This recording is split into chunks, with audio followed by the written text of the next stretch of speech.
Nous reprenons l'étude du livre de Josué. Chapitre 1er, verset 10. Nous lirons du verset 10 à la fin du chapitre. Josué donna cet ordre aux officiers du peuple: parcourez le camp, et voici ce que vous commanderez au peuple. Préparez-vous des provisions, car dans 3 jours vous passerez ce Jourdain pour aller conquérir le pays dont l'Éternel votre Dieu vous donne la possession. Josué dit aux Rubénites, aux Gadites et à la demi-tribu de Manassé: rappelez-vous ce que vous a prescrit Moïse, serviteur de l'Éternel, quand il a dit: l'Éternel, votre Dieu, vous a accordé du repos et vous a donné ce pays. Vos femmes, vos petits-enfants et vos troupeaux resteront dans le pays que vous a donné Moïse de ce côté-ci du Jourdain, c'est-à-dire à l'est. Mais vous tous, hommes vaillants, vous passerez en armes devant vos frères et vous les aiderez, jusqu'à ce que l'Éternel ait accordé du repos à vos frères comme à vous, et qu'ils soient aussi en possession du pays que l'Éternel votre Dieu leur donne. Puis vous reviendrez prendre possession du pays qui est votre propriété, que vous a donné Moïse, serviteur de l'Éternel, de ce côté-ci du Jourdain, vers le soleil levant. Ils répondirent à Josué en disant: nous ferons tout ce que tu nous as ordonné, nous irons partout où tu nous enverras.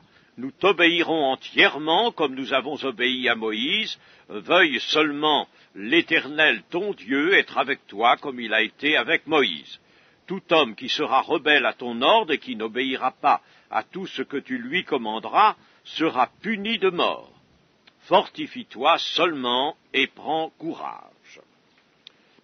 Nous verrons rapidement ces quelques versets.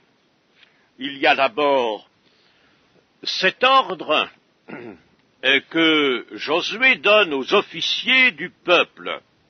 Les officiers du peuple, ce sont ceux qui sont établis sur les tribus, les clans, les familles, et ils prennent ici le nom d'officiers parce que le peuple est sur pied de guerre, tout simplement. Sans ça, ce sont des gens qui administrent le peuple. Ici, ils forment un commandement, car le peuple est nombreux.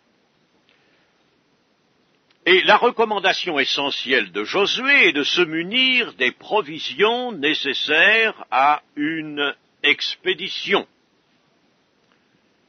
Et puis ensuite vient cet ordre donné aux tribus transjordaniennes, c'est-à-dire les tribus qui sont à l'est. Vous devez savoir, si vous avez bien lu l'Ancien Testament, que les 2 tribus citées ici, c'est-à-dire les tribus de Ruben, de Gad et une demi-tribu de Manassé, avaient demandé à Moïse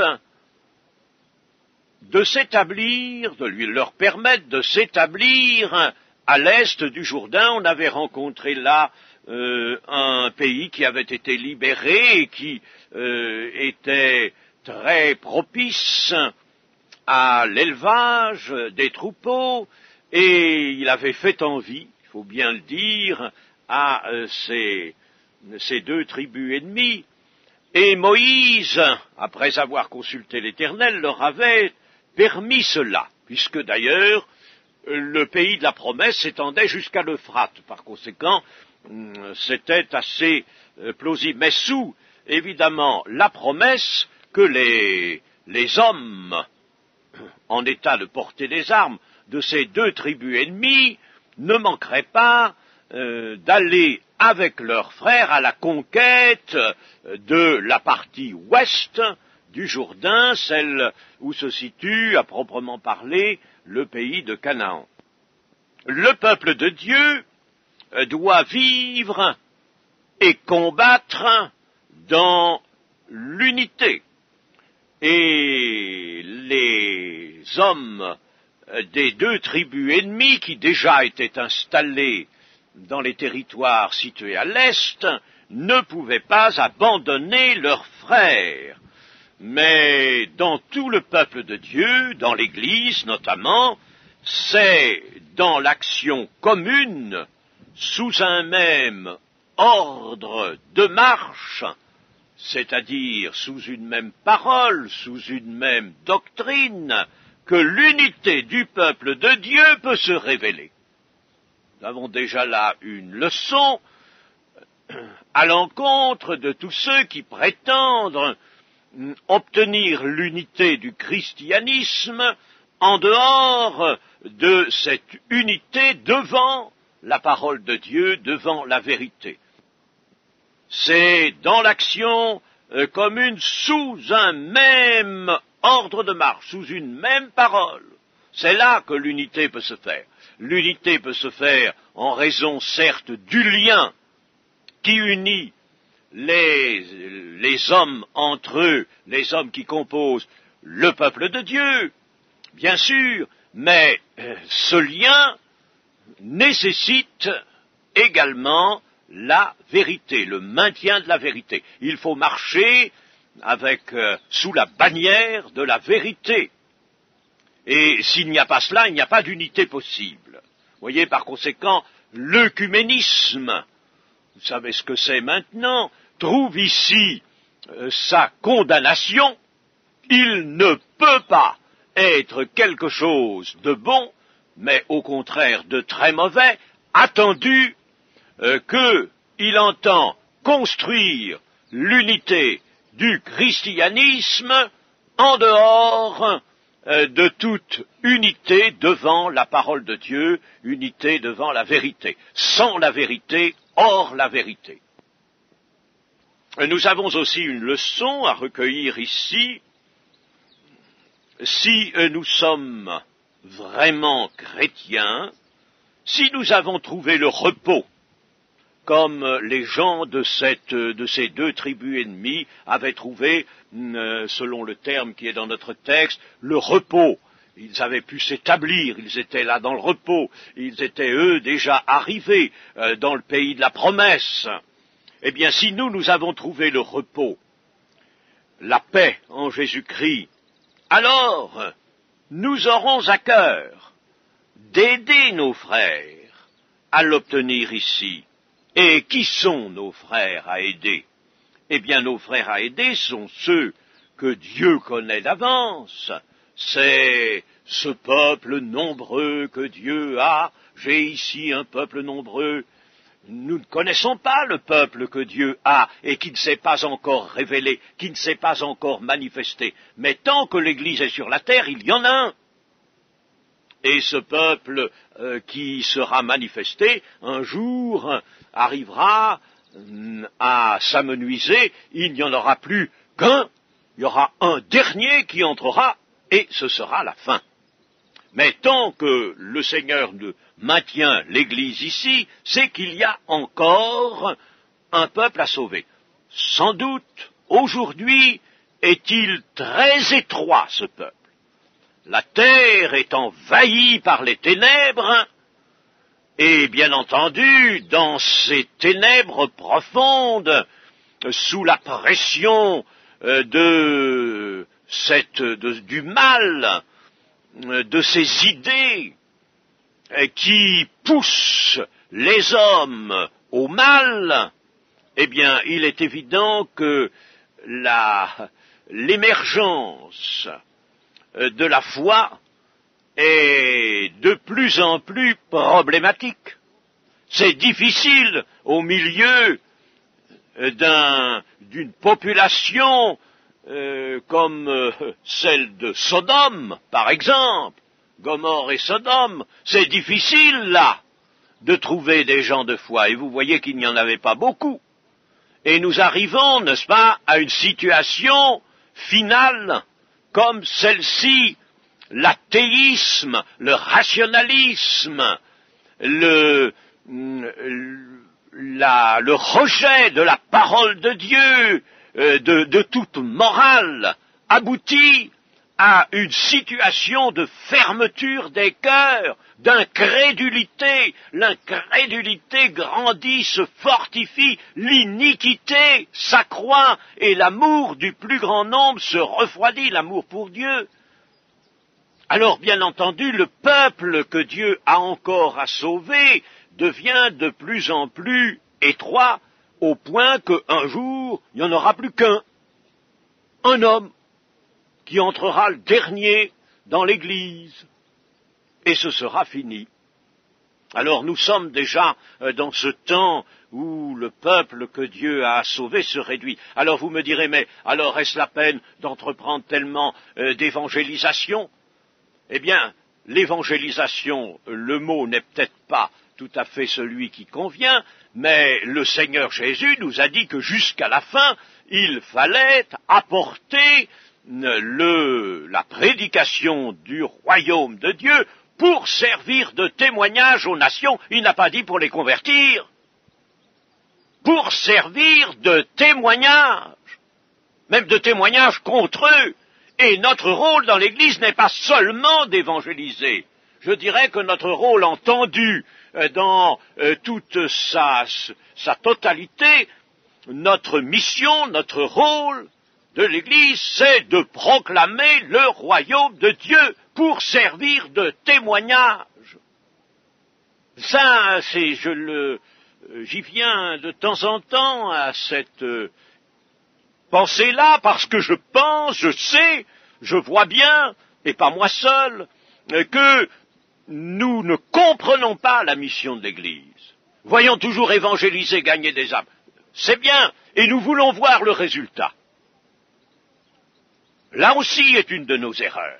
Nous avons à proclamer, avec la puissance du Saint-Esprit, proclamer la bonne nouvelle du royaume de Dieu. Il faut la proclamer. Mais pour servir de témoignage aux hommes, la proclamer même devant les rieurs et les moqueurs, pour leur servir de témoignage, car bientôt, ils seront dans l'effroi, dans la confusion, lorsqu'ils verront venir celui auquel ils n'auront pas voulu croire, ils le verront, tout œil le verra.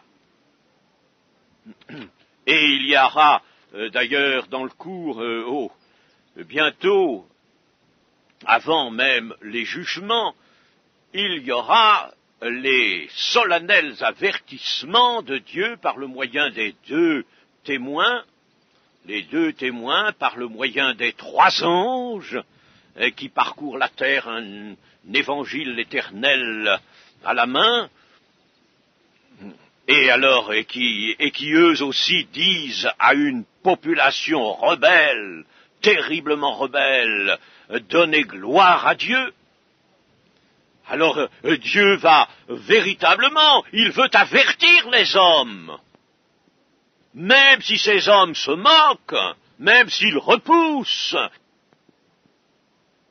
Par conséquent, nous avons encore des frères, mais nos frères sont ceux que Dieu connaît d'avance, et par conséquent, nous en avons encore, bien sûr, et nous devons penser à eux et leur être, bien entendu, de la plus grande utilité possible.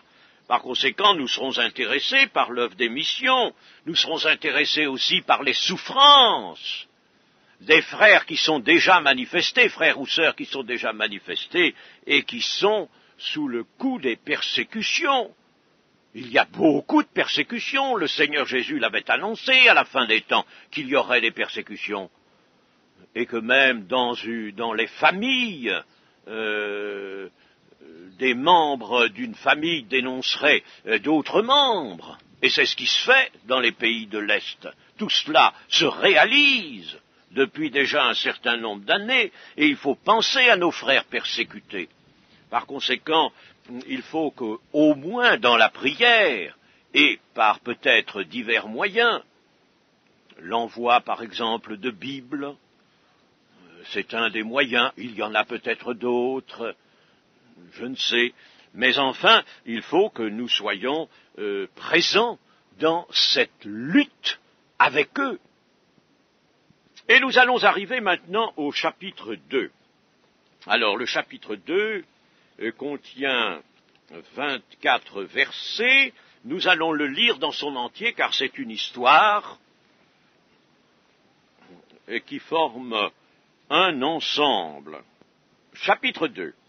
Josué, fils de Nun, fit partir secrètement de Sittim 2 espions en leur disant « Allez examiner le pays, et en particulier Jéricho. » Ils partirent et ils arrivèrent dans la maison d'une prostituée qui se nommait Rahab, et ils y couchèrent.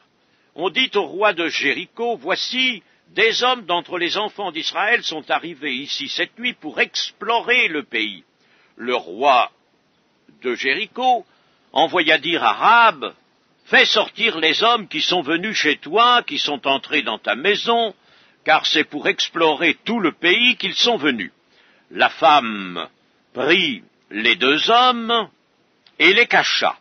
Et elle dit « Il est vrai que ces hommes sont arrivés chez moi, mais je ne savais pas d'où ils étaient.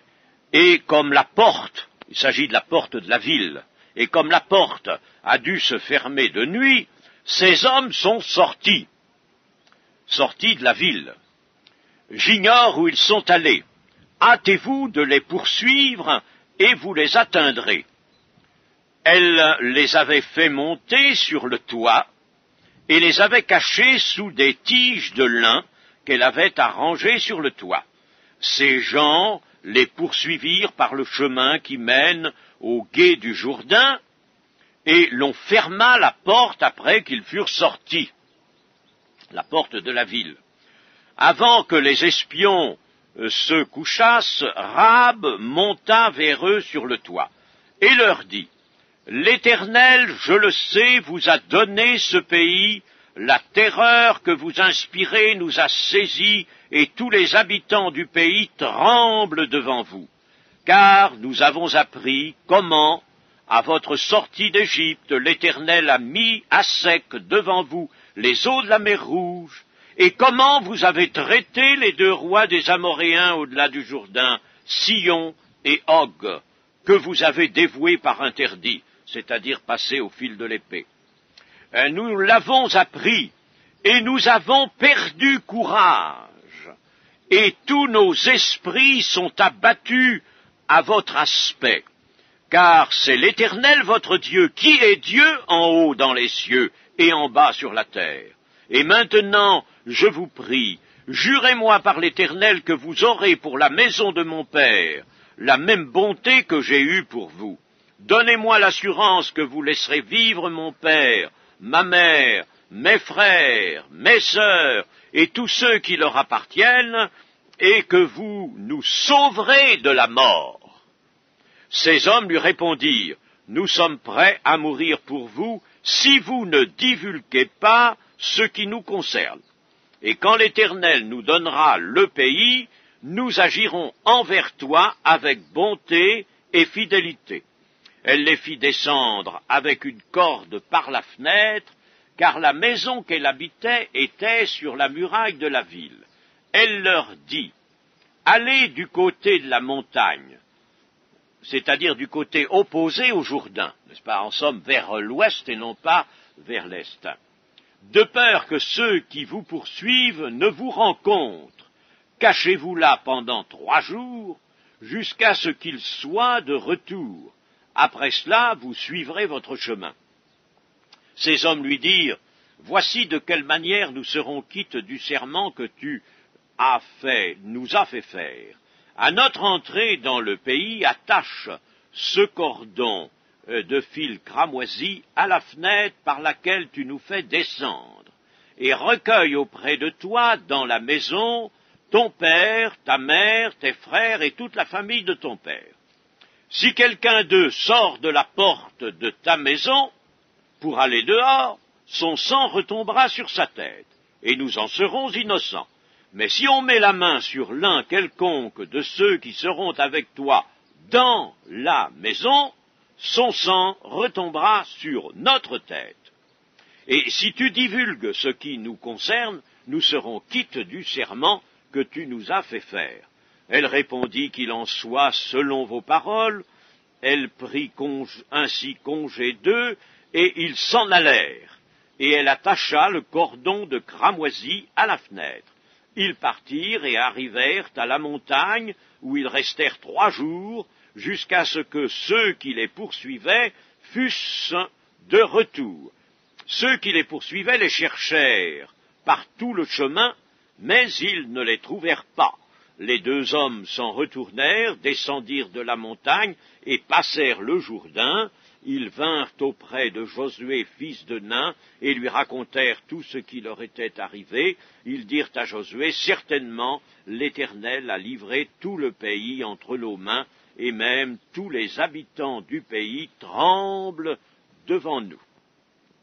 Josué, cet homme de foi, emploie, avant toute chose, une mesure de prudence. Il envoie 2 espions dans la ville de Jéricho. Il faut penser que cette mesure de prudence lui a été suggérée par l'Éternel. Autrement, elle eût été humaine, et elle eût entravé l'action de Dieu, qui, elle, exige entièrement la foi, entièrement la confiance, et non pas la confiance tempérée par des mesures humaines, des mesures de prudence, des mesures décidées par l'homme. Ainsi, donc, il faut bien penser que c'est le Seigneur qui lui conseille d'envoyer ces 2 explorateurs, comme Moïse avait aussi, sur l'ordre de l'Éternel, envoyé 12 explorateurs dans le pays de Canaan. Là, il envoie des explorateurs, et ces explorateurs, en somme, vont accomplir leur mission et revenir vers Josué en affirmant que vraiment le pays, l'Éternel le donne au peuple d'Israël. Ils vont affirmer cela. Donc ils vont encore aider la confiance, parfaire la confiance, parce qu'ils vont se rendre compte, et Dieu a voulu certainement aider la confiance du peuple, si vous voulez la foi du peuple, aider la foi du peuple de cette manière, comme il arrive quelquefois, souvent même, disons, que le Seigneur consent à aider notre foi. Mais, mes amis, nous ne le comprenons pas. Oh, je l'ai remarqué cela. Nous ne le comprenons pas. Et s'il y a des circonstances qui viennent et qui nous incitent précisément à la foi, c'est-à-dire à la confiance dans la parole de Dieu, à la confiance dans ses promesses, il arrive souvent que nous regardions ces petites circonstances, et qui sont peut-être un peu accessoires, mais enfin tout de même ont une valeur, une certaine valeur, eh bien, nous les regardons et nous les discutons, et nous oublions d'y trouver un appui, un point d'appui pour notre foi. Ah, chers amis, c'est qu'il faut toujours être attentif à ce que le Seigneur notre Dieu fait.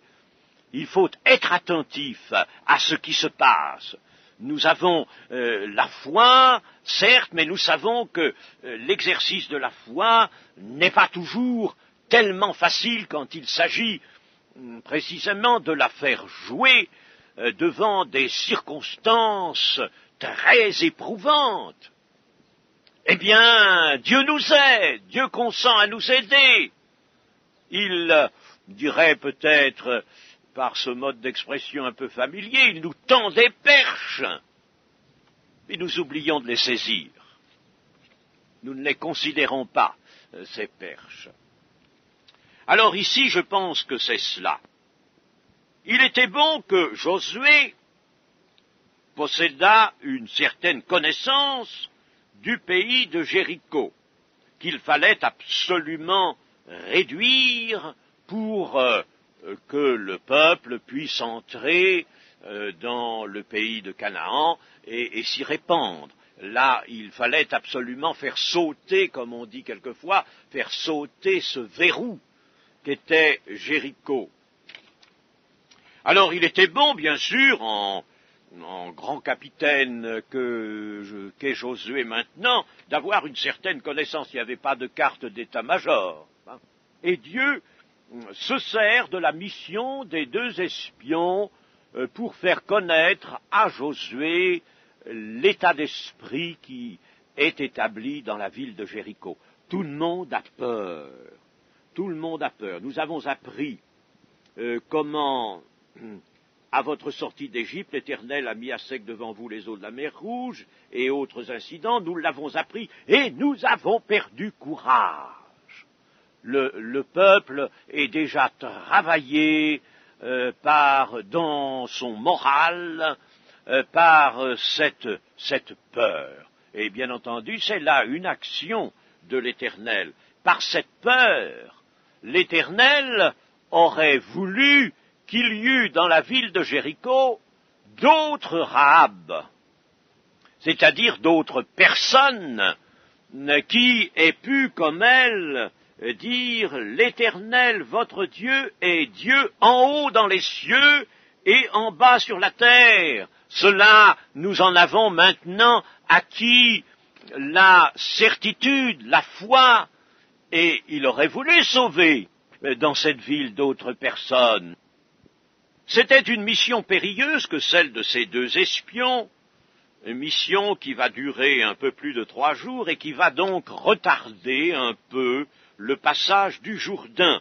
Josué avait annoncé le passage du Jourdain pour dans 3 jours, mais en réalité, déjà les espions qui mettent au moins une demi-journée, il y a au moins 5 heures de marche, il y avait au moins 5 heures de marche, sans compter qu'ils avaient dû passer le Jourdain à la nage, 5 heures de marche pour arriver à Jéricho, et ils vont devoir se cacher pendant 3 jours dans la montagne de l'autre côté de la ville.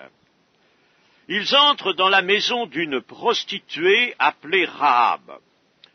C'était évidemment la seule maison où ils pouvaient se rendre, la seule maison qui allait s'ouvrir devant eux. Toutes les autres maisons ne pouvaient s'ouvrir, les autres, nous le voyons, n'est-ce pas, tous les autres habitants de cette ville étaient dans l'incrédulité, malgré ce qu'ils savaient, malgré leur peur, ils n'avaient pas la foi et ils n'auraient pas été à même de faire ce qu'a fait Rahab pour permettre le bon déroulement de la mission des espions. C'était la seule maison qui pouvait s'ouvrir devant eux. Ils n'avaient pas le choix.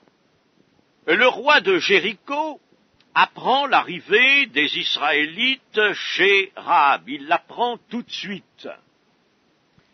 Et alors, bien entendu, il intervient et il demande à Rahab de lui livrer les 2 Israélites qu'elle a accueillis dans sa maison. Et voici que le texte alors nous expose comment Rahab cache ces 2 hommes sous des tiges de lin, sur le toit, sur la terrasse de sa maison, et qu'elle imagine un stratagème, c'est-à-dire, en somme, elle se sert d'un mensonge bien travaillé, bien fait, pour écarter les gens que le roi envoie à la recherche des 2 Israélites. Elle imagine un beau mensonge.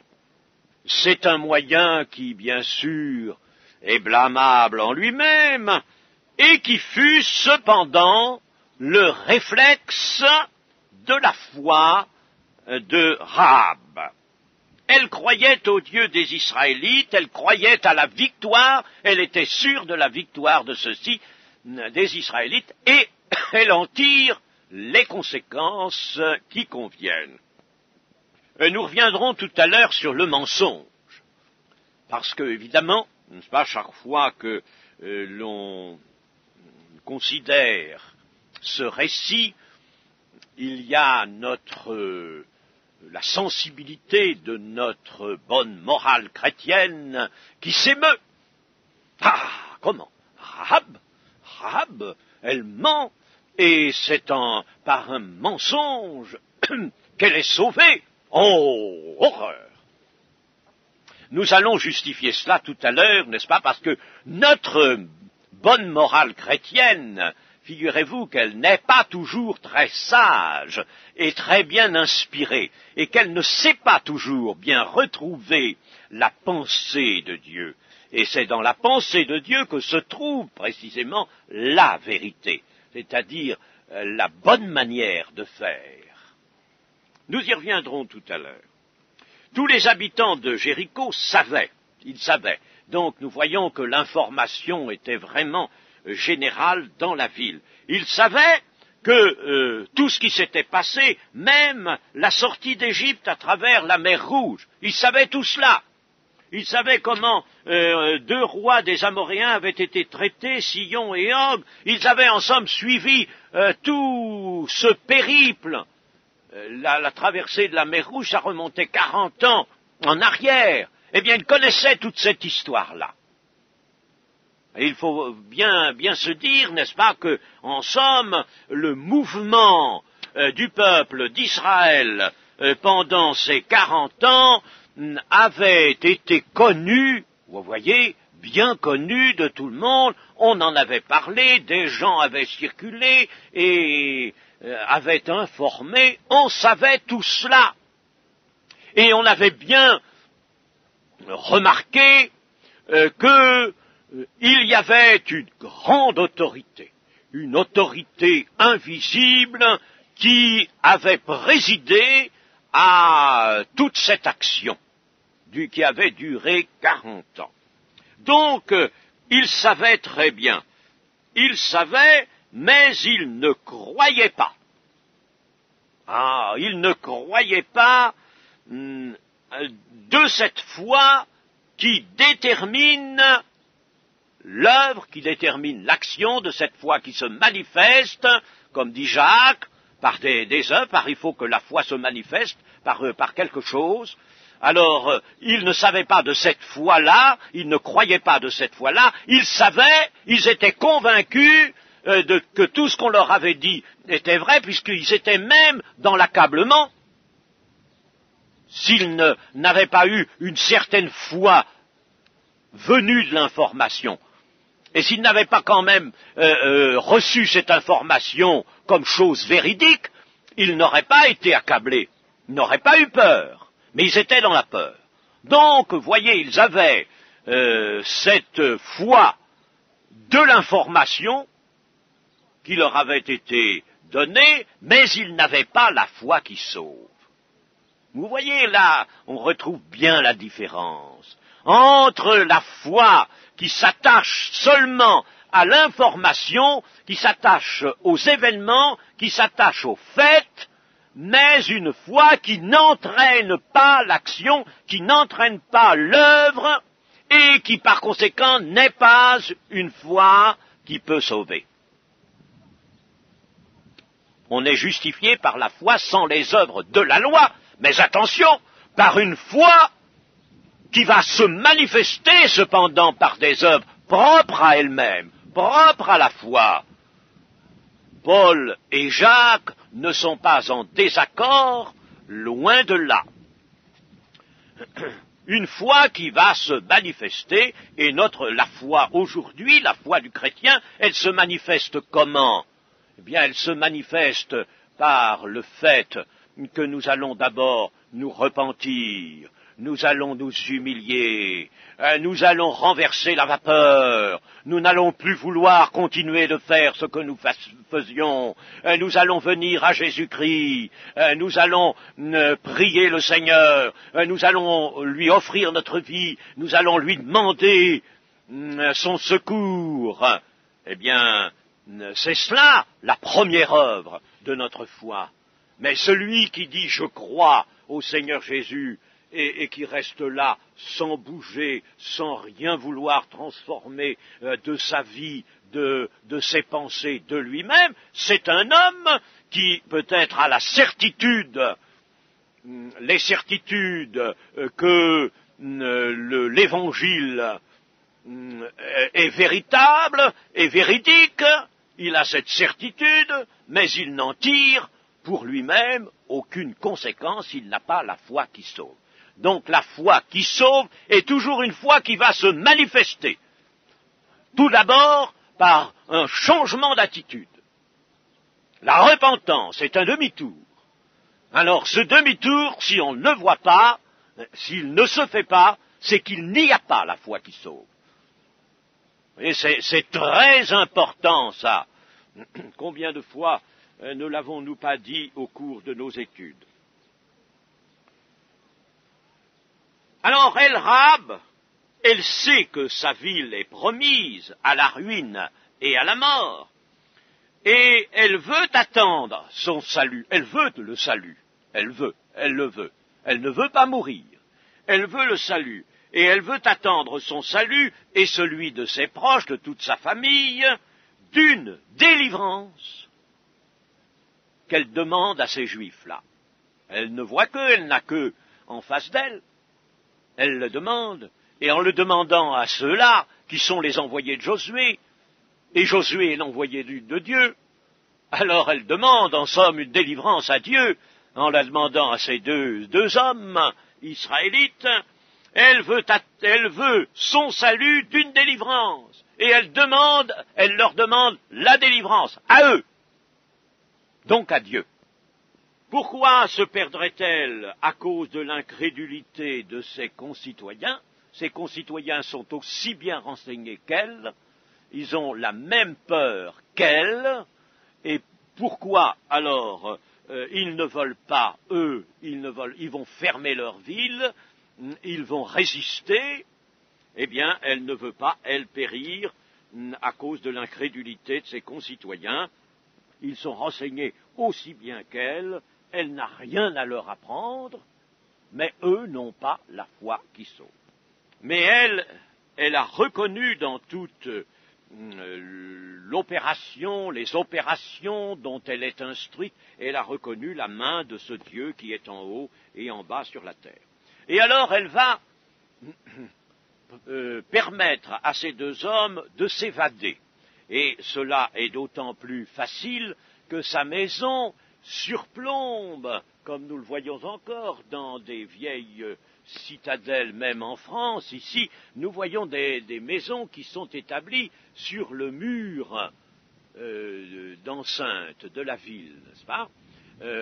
Imaginez, voyez une ville un peu perchée et puis entourée d'une muraille. Alors sur la muraille il y a des maisons et telle était la maison de Rahab. Alors de là elle peut au moyen d'une corde faire descendre les espions jusqu'au bas de la muraille. C'est ce qu'elle va faire.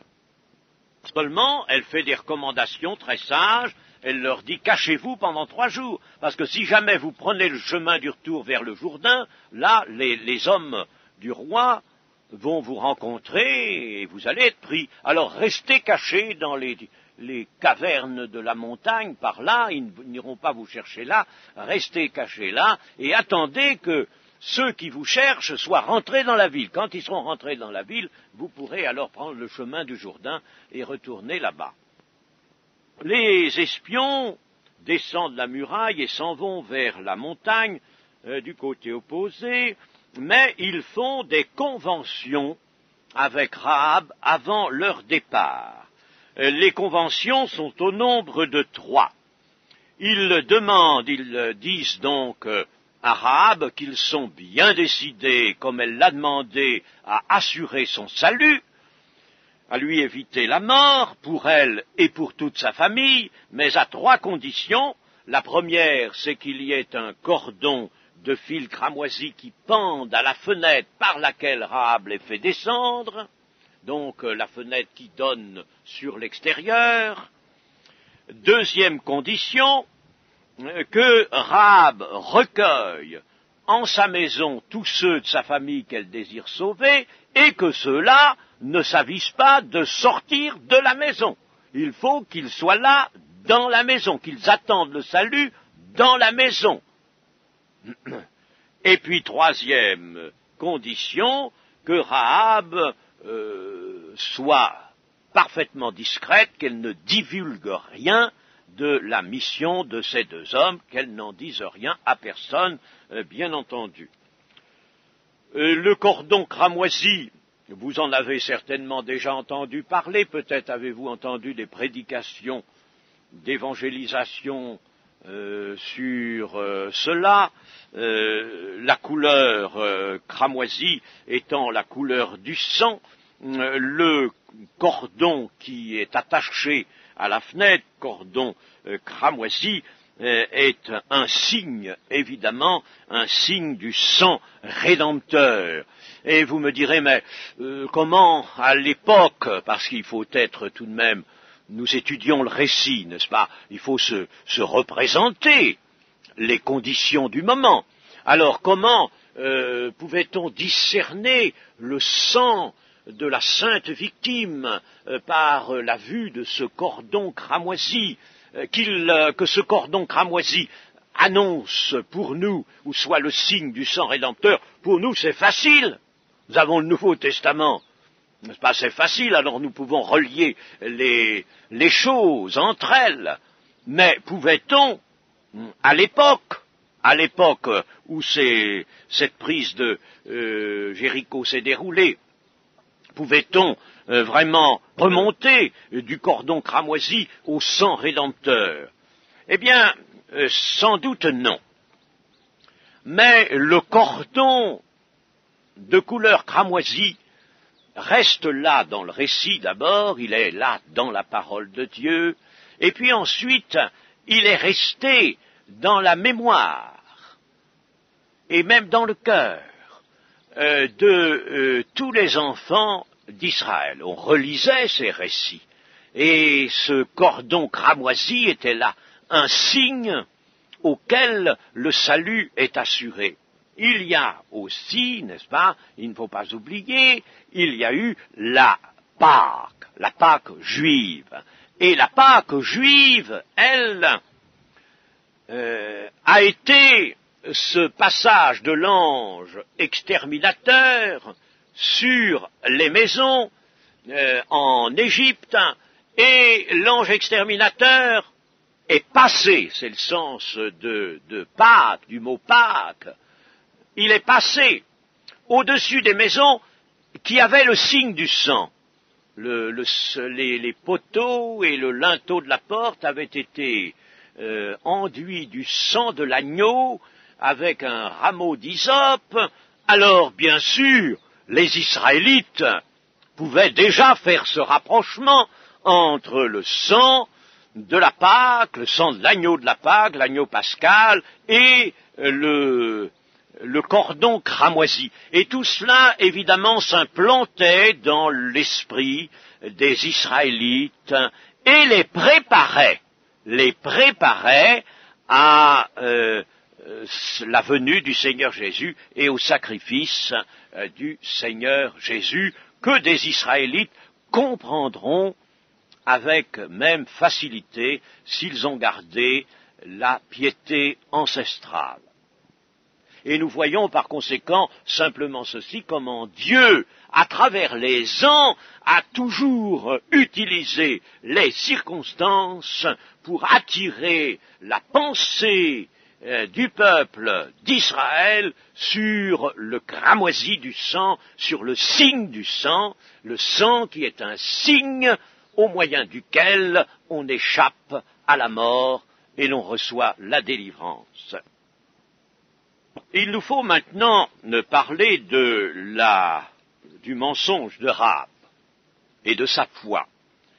Et c'est une femme qui nous est donnée pour avoir manifesté la foi. En effet, les Hébreux nous disent au chapitre 11 et au verset 31, ceci, c'est par la foi que Rahab la prostituée ne périt pas avec les rebelles. Vous voyez, les autres habitants, ses concitoyens, étaient des rebelles, des incrédules donc, des rebelles. Elle ne périt pas parce qu'elle avait reçu les espions avec bienveillance. Une telle bienveillance, et sa bienveillance avait utilisé le mensonge. Bon, nous sommes d'accord. Et puis, dans l'épître de Jacques, au chapitre 2 et au verset 25, nous avons « Rahab, la prostituée, ne fut-elle pas également justifiée par les œuvres lorsqu'elle reçut les messagers et qu'elle les fit partir par un autre chemin ?» Elle fut justifiée aussi par les œuvres, je vous le disais tout à l'heure, une foi qui reste inactive, qui n'agit pas, qui ne se manifeste pas, qui ne provoque pas un mouvement, une transformation dans l'être, c'est une foi qui ne sauve pas, bien entendu. Il faut que la foi nous amène au changement. Rahab est justifiée aussi par les œuvres, et son œuvre, c'est d'avoir caché les espions, de leur avoir permis de s'évader et de retourner dans le camp des Israélites. Alors, vous me direz, ben oui, mais cette œuvre, elle contient, là, bien enveloppé, un magnifique mensonge. Enfin, alors, est-ce que, véritablement, le mensonge peut être accepté par Dieu? Est-ce que Dieu accepte le mensonge? Absolument pas. Absolument pas. Dans l'Épître aux Romains, au chapitre 3, l'apôtre Paul fait justice de cela, chapitre 3, verset 5, « Mais si notre injustice, établit la justice de Dieu, que dirons-nous? Dieu est-il injuste quand il déchaîne sa colère? Je parle à la manière des hommes. Loin de là. Autrement, comment Dieu jugerait-il le monde? Et si, par mon mensonge, un mensonge supposé, la vérité de Dieu éclate davantage pour sa gloire, pourquoi suis-je moi-même encore jugé comme pécheur? Et pourquoi ne ferions-nous pas le mal afin qu'il en arrive du bien, comme quelques-uns qui nous calomnient prétendent que nous le disons? La condamnation de ces gens est juste. Évidemment, ici, l'apôtre Paul a une forme, donne à son style une certaine forme qui le rend peut-être assez difficilement compréhensible, mais ce qu'il veut dire est ceci, n'est-ce pas? Le mensonge ne peut pas être employé pour établir la vérité ou la justice. Ça, c'est pas possible. Par mon mensonge, n'est-ce pas, si je désire faire éclater davantage la vérité de Dieu pour sa gloire, eh bien non, je suis sur une mauvaise voie. Le mensonge ne peut pas servir à cela. Alors, revenons à Rahab. Il y a un problème, n'est-ce pas? Évidemment, un problème. Mais, attention, laissons, comme je disais, notre petite sensibilité de notre morale chrétienne de côté. Car elle n'a pas toujours les bonnes réactions, loin de là. Eh bien, nous allons dire que Dieu ne s'est pas arrêté au procédé que Rahab a utilisé, qui est un procédé mensonger. Elle a menti au roi, elle a détourné même les hommes qui cherchaient les deux Israélites. Elle a menti effrontément, et Dieu ne s'est pas arrêté à cela. Pourquoi? Eh bien, mes amis, Dieu ne peut pas demander au pécheur d'effacer lui-même ses habitudes de péché. Rahab a fait ça spontanément, avec le cœur qu'elle avait. Et elle avait un cœur vraiment qu'elle voulait consacrée à Dieu et à l'œuvre de Dieu. Elle a fait ça avec les habitudes qui étaient les siennes, ou les habitudes qui étaient celles de son peuple. C'est comme ça qu'on agissait, c'est comme ça qu'on agit dans le monde pécheur. Et encore, c'est là le moins mauvais de ce qu'il peut y avoir. Alors, Dieu ne peut pas demander au pécheur d'effacer lui-même ses habitudes de péché. Ce serait vouloir qu'il se justifie par les œuvres de la loi, par des œuvres morales. Alors si Dieu, comme d'aucuns l'ont presque suggéré, si Dieu avait dit « Ah mais Rahab a menti », bon, c'est bien ce qu'elle a fait, mais c'est avec le mensonge, alors là, rien à faire, je ne peux pas lui accorder le salut. Alors, c'est que le salut de Dieu serait accordé à ceux qui ont les œuvres de la loi, tout à fait contraires à la doctrine de l'apôtre Paul, la doctrine de l'Évangile, disons, n'est-ce pas? Par conséquent, Dieu ne peut pas vouloir que le pécheur se justifie par des œuvres morales. Pour Dieu, ce qu'il y a chez un pécheur, ce qu'il y a d'essentiel, c'est que la foi se manifeste. Il faut que la foi se manifeste. Et celle de Rahab s'est manifestée comme elle a pu, avec ses habitudes de péché, mais c'est sa foi qu'elle a manifestée. Et c'est ce que Dieu a retenu. Et son salut lui viendra de sa foi, mais lui viendra ensuite lors de la prise de Jéricho, dans quelques jours. Lors de la prise de Jéricho, là, elle sera sauvée, elle et sa famille, en raison de sa foi, et c'est à ce moment-là que Dieu la purifiera. Et je dis cela pour vous montrer, n'est-ce pas, comment ajuster ce récit à la doctrine de l'Évangile. Dieu la justifiera de ses péchés et de ses habitudes, la délivrera de ses habitudes de péché à ce moment-là. Mais si Dieu avait demandé à Rahab, ou plutôt avait pénalisé Rahab parce qu'elle a utilisé le mensonge, elle n'avait pas tenu compte de sa foi, Dieu aurait été lui-même en pur désaccord avec sa propre pensée, avec la doctrine qui est enseignée de sa part. Il faut donc que le pécheur manifeste sa foi. Et mes amis, dans l'Église, il ne faudrait pas avoir d'expérience dans l'Église pour ne pas avoir vu se renouveler des cas comme ceux de Rahab. J'ai vu des hommes ou des femmes être saisis par le message de l'Évangile d'une façon remarquable. Et puis eux aussi avoir commencé par utiliser le mensonge, le stratagème vis-à-vis, par exemple, des membres de leur famille.